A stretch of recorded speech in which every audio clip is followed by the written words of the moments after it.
आपने भगवान विष्णु के दशावतार की कथा तो पढ़ी या सुनी होगी, लेकिन आज हम आपको अलग एक पौराणिक कथा बताने वाले हैं। भगवान विष्णु और गरुड़ की पौराणिक कथा। ऋषि कश्यप की कई पत्नियां थीं, जिनमें से दो विंता और कद्रु थी।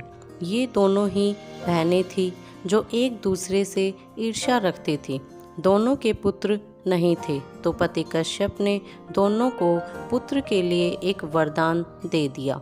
वनिता ने 2 बलशाली पुत्र मांगे, जबकि कद्रु ने 1000 सर्प पुत्र रूप में मांगे, जो कि अंडे के रूप में जन्म लेने वाले थे।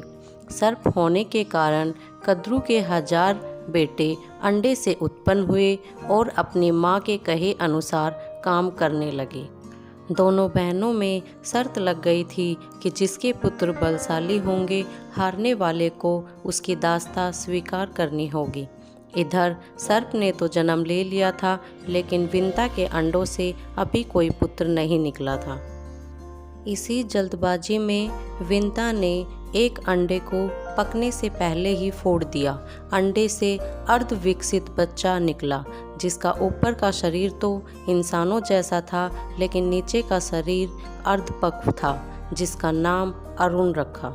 अरुण ने अपनी माँ से कहा कि पिता के कहने के बाद भी आपने धैर्य खो दिया और मेरे शरीर का विस्तार नहीं होने दिया, इसलिए मैं आपको श्राप देता हूँ कि आपको अपना जीवन एक सेवक के तौर पर बिताना होगा। अगर दूसरे अंडे में से निकला उनका पुत्र उन्हें इस श्राप से मुक्त ना करवा सका, तो वह आजीवन दासी बनकर रहेगी।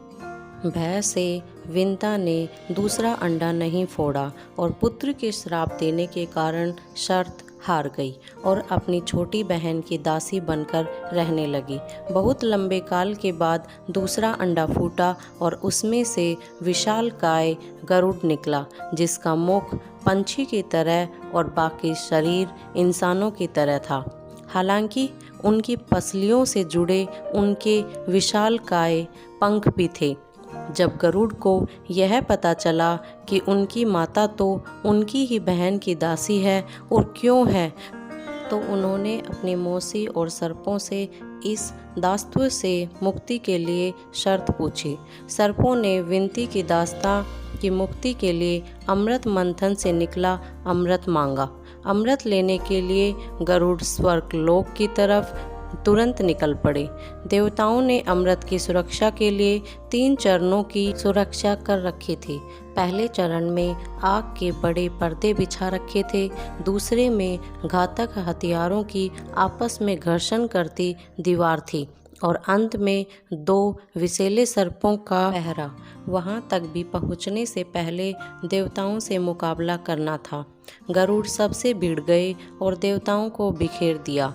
तब गरुड़ ने कई नदियों का जल मुख में ले पहले चरण की आग को बुझा दिया। अगले पथ में गरुड़ ने अपने रूप इतना छोटा कर लिया कि कोई भी हथियार उनका कुछ न बिगाड़ सका और सांपों को अपने दोनों पंजों में पकड़कर उन्होंने अपने मुंह से अमृत कलश उठा लिया और धरती की ओर चल पड़े।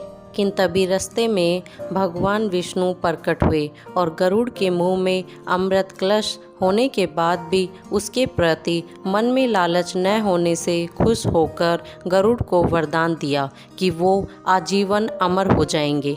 तब गरुड़ ने भी भगवान को एक वरदान मांगने के लिए बोला, तो भगवान ने उन्हें अपनी सवारी बनने का वरदान मांगा। इंद्र ने भी गरुड़ को वरदान दिया कि वो सांपों को भोजन रूप में खा सकेगा।